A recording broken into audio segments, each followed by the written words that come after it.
Hi everybody, my name is Nicola and I am a nutritionist and trainee counsellor as of yesterday, which is quite exciting.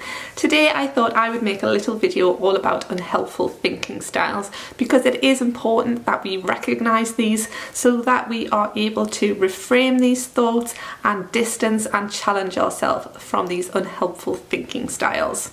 So the first unhelpful thinking style I'm going to talk about is black and white thinking. This is when we think something is either one or the other extreme, which is untrue. There is always a grey area. So what you're thinking about, there is shades of grey as well. So try and put that into the spectrum. The second unhelpful thinking style is called mental filtering. This is when we only focus on what we want to focus on. So if I told you, can you just tell me the things that are blue in the room, then you're going to see them a lot more.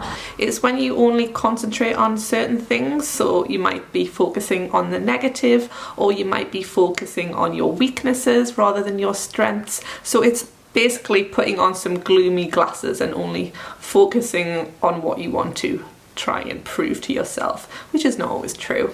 So the third unhelpful thinking style, which I'm going to talk about, is mind reading. This is when you assume that you know what the other person or other people are thinking, and you need to ask yourself, can I be totally sure of this? What is the evidence?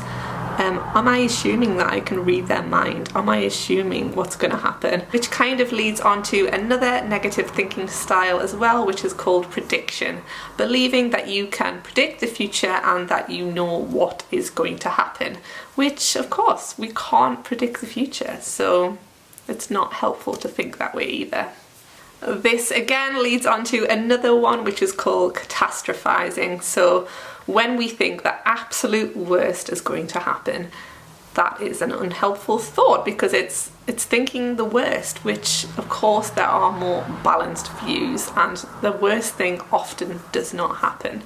So another unhelpful thinking style is when we compare and despair. So we look at only the positive aspects of other people and we look at only the negative aspects of ourselves, and that can lead to a really unhelpful thought process. So try and not do that. Again, look at the evidence. What's a more balanced way of looking at this?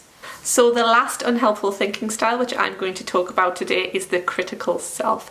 This is when we start just focusing on the negative parts of the situation and blaming ourselves instead of thinking, what would someone on the outside looking in say? What would a friend say about this? Instead of just being very critical to yourself and putting all of the onus on you when often we are not totally responsible for things. Another unhelpful thinking style is when we use words like should and must in our thinking, which tends to put a lot of pressure on us. So try and not use these words because it could be setting unnecessary expectations of yourself. So I hope you enjoyed this video and it has helped you look at your thoughts and how sometimes we can get into unhelpful thinking styles, but it's better to come back, look at the evidence and have a much more balanced view. I will see you soon with another video. Bye.